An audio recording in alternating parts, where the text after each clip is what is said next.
입동을 지나자마자 날씨가 달라졌습니다.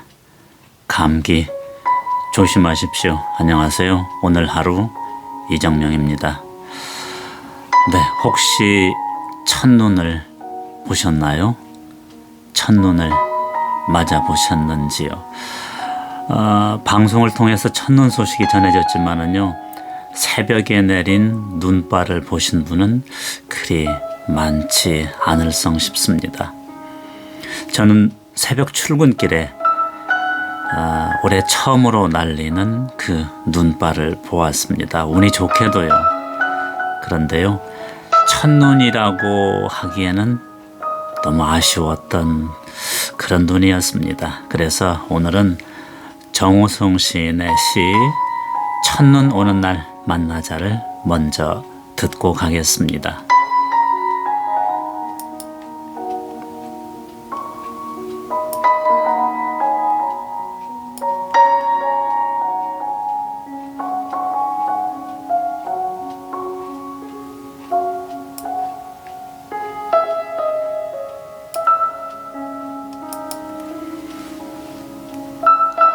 첫눈 오는 날 만나자.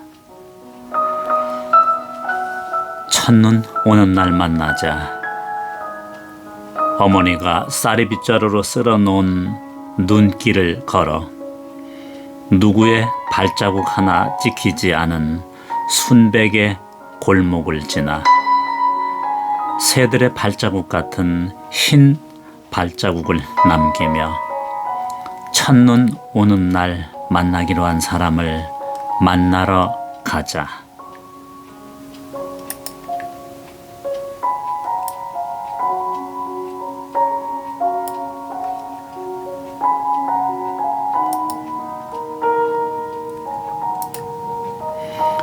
발장을 끼고 더러 눈길에 미끄러지기도 하면서 가난한 아저씨가 연탄 화덕 앞에 쭈그리고 앉아 목장갑 낀 손으로 구워놓은 군밤을 덜어 사먹기도 하면서 첫눈 오는 날 만나기로 한 사람을 만나 눈물이 나도록 웃으며 눈길을 걸어가자.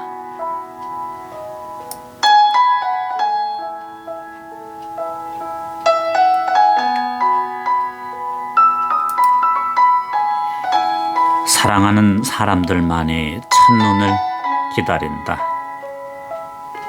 첫눈을 기다리는 사람들만이 첫눈 같은 세상이 오기를 기다린다. 아직도 첫눈 오는 날 만나자고 약속하는 사람들 때문에 첫눈은 내린다.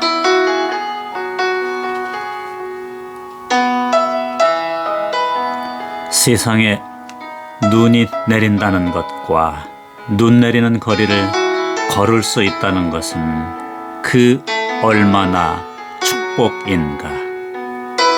첫눈 오는 날 만나자. 첫눈 오는 날 만나기로 약속한 사람을 만나 커피를 마시고 눈 내리는 기차역 부근을 서성거리자.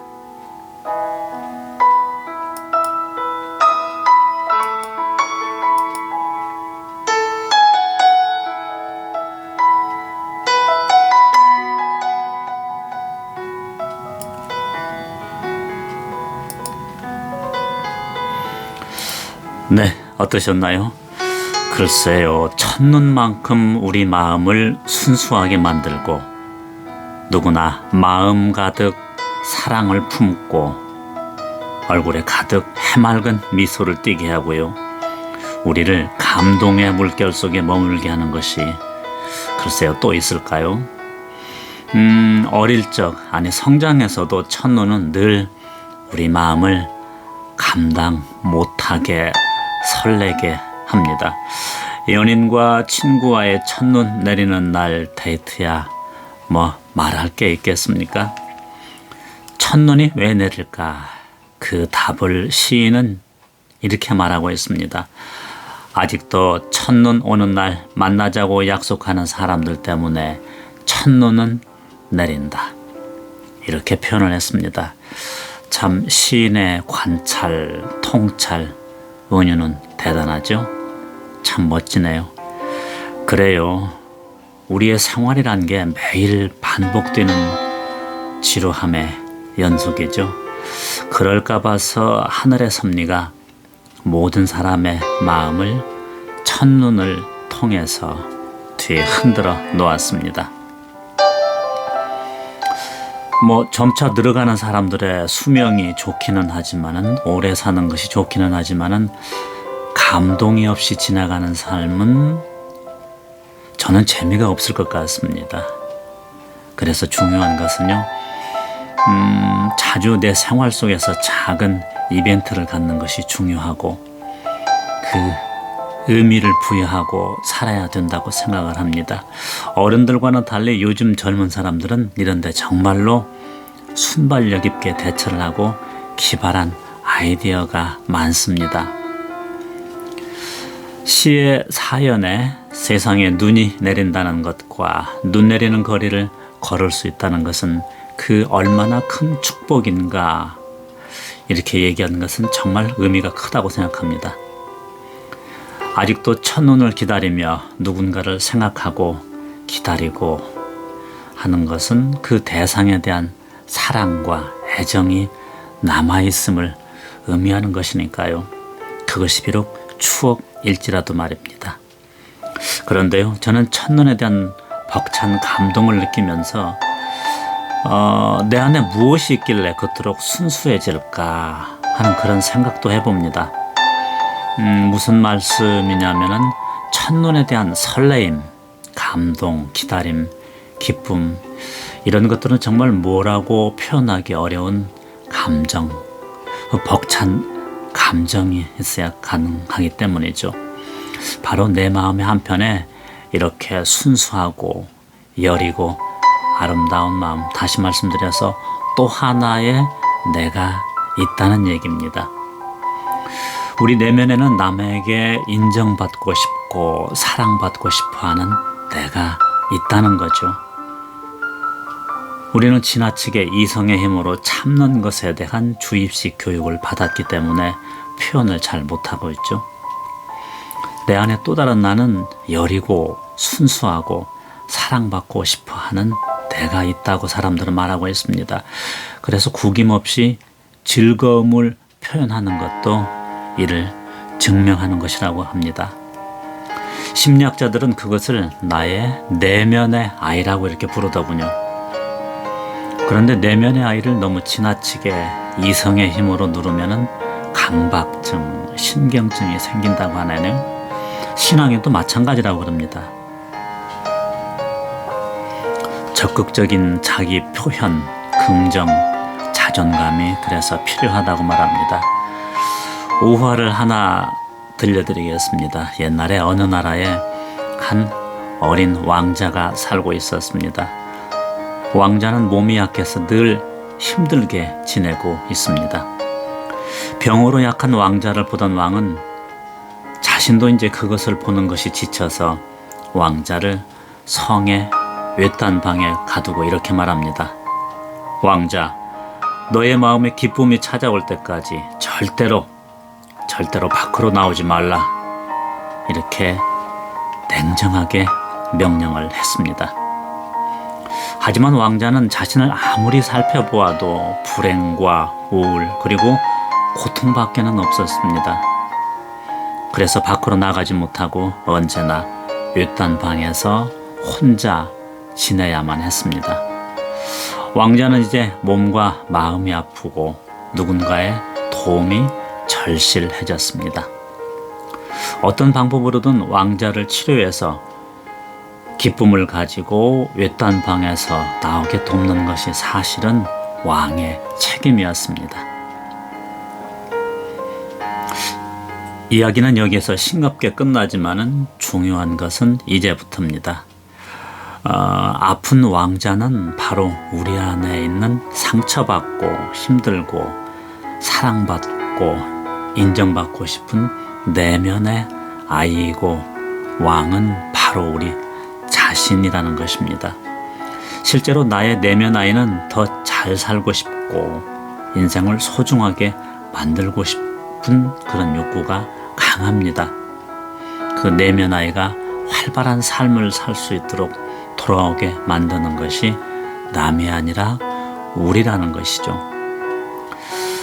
하루를 지내다 보면은 내 의지와 상관없이 남들로부터 오해받고 미움을 받기도 하고 그래서 마음이 위축이 되고 그런 일이 반복되다 보면은 의기소침해지면서 모든 일에 자신이 없어집니다. 그리고 나중에 우울한 마음도 생겨나게 됩니다. 그래서 꼭 필요한 것이 자존감입니다. 스스로를 귀하게 여기고 긍정적 사고를 가지는 것이 그래서 중요하다고 하죠. 틱나탄 스님도 내면 아이의 치유에 대해서 이렇게 말합니다. 우리 내면에는 여리고 아픈 아이가 한 명씩 있다.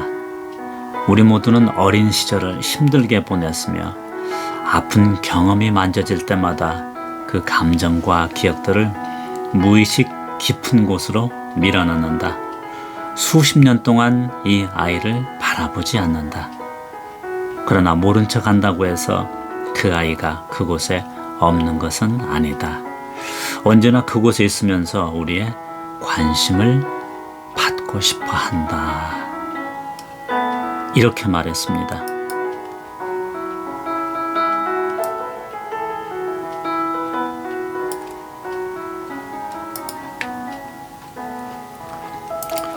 그러면서 스님은 상처받은 아이를 처음 발견했을 때 우리의 할 일은 그 아이를 알아보고 반갑게 인사하고 안아주는 것이다 라고 덧붙입니다. 얘기가 조금 어려웠나요? 하루를 지내다 보면은 사람들로 인해서 내 감정이 흔들리고 상처받고 하루 마무리가 기쁨과 보람 대신에 원망과 실망과 우울함으로 마무리될 수가 있습니다. 내가 힘들 때 내 안에 내면 아이는 더 힘들 수 있는 것이죠. 사실은 편안한 휴식이 있는 하루여야 하는데 말입니다.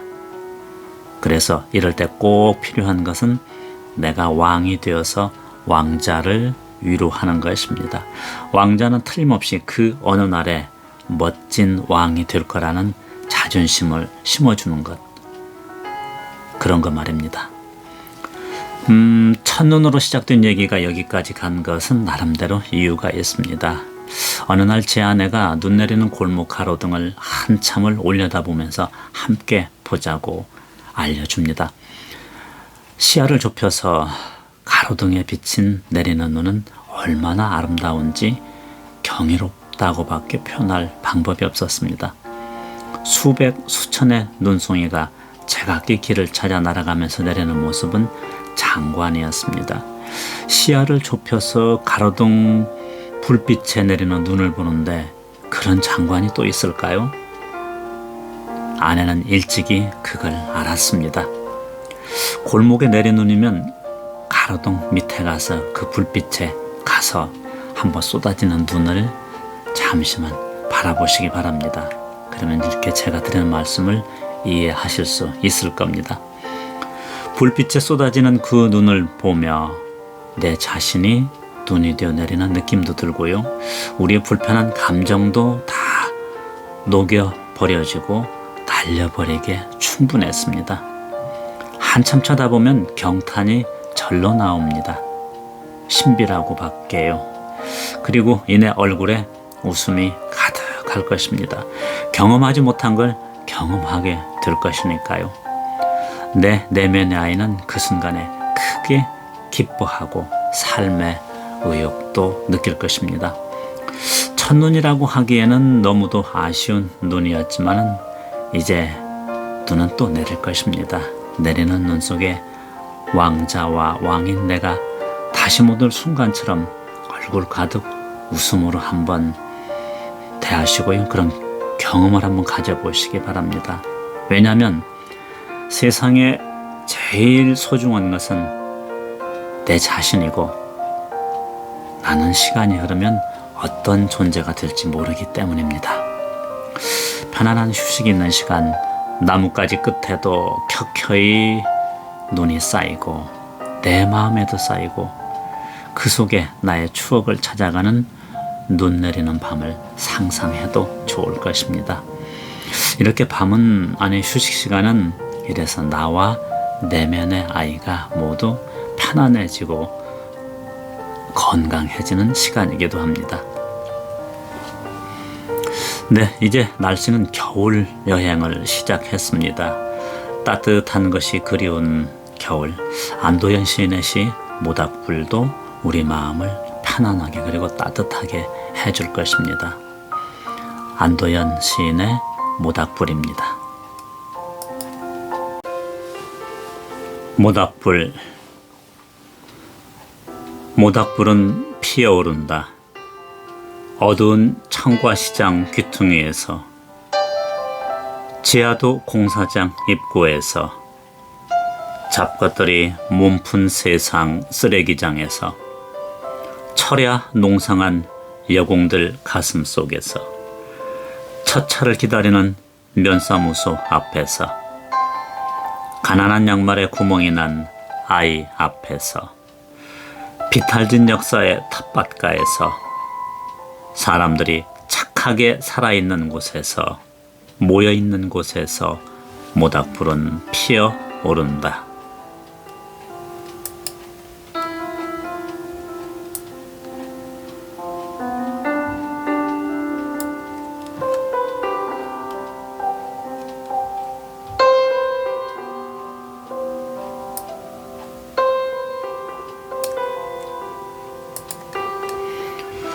얼음장이 강물 위에 눕는 섣달에, 낮도 밤도 아닌 푸른 새벽에, 동트기 10분 전에, 쌀밥에 더운 국 말아 먹기 전에, 압록강 건너기 전에, 배부른 그들 잠들어 있는 시간에, 쓸데없는 책들이 다 쌓인 다음에 모닥불은 피어오른다.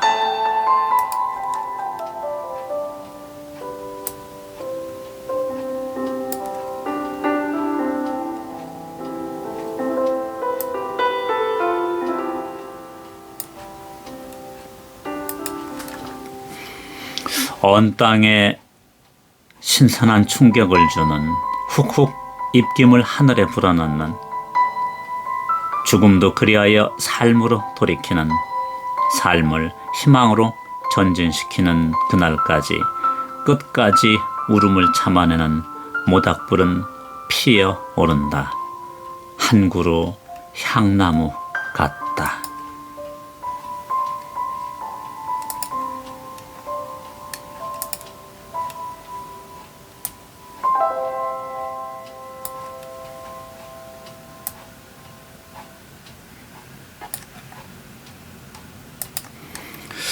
네, 시의 마지막 연 모닥불이 한 그루 향나무 같다고 했습니다. 고귀하게 피어오르는 향을 비유하고 있는 것이죠. 모닥불이 타는 모습은 살아 움직이는 듯하고요.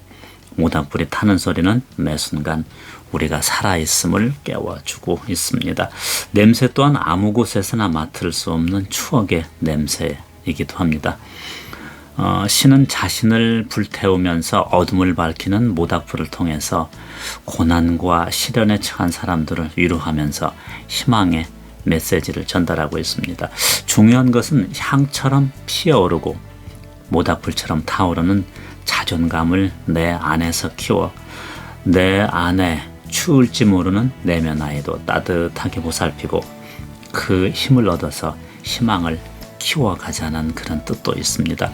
그러면 내 안에 있는 왕자는 왕인 나를 믿고 밝고 건강하게 성장할 것입니다. 첫눈을 기다리며 누군가를 기다리고요. 첫눈을 바라보며 누군가를 기억을 하고 첫눈과 함께 올 추억을 떠올리고 설레임이 마음에 가득하다면 우리의 소소한 일상은 그냥 일상이 아니라 행복한 일상이라고 말할 수 있을 것입니다. 생각해보면 행복이라는 것은 가로등 불빛 아래 쏟아지는 눈송이들을 아무런 방해도 받지 않고 마음껏 즐기는 것. 그러면 얼굴에는 웃음이 터져 나오고요. 마음은 천국이 될 것입니다.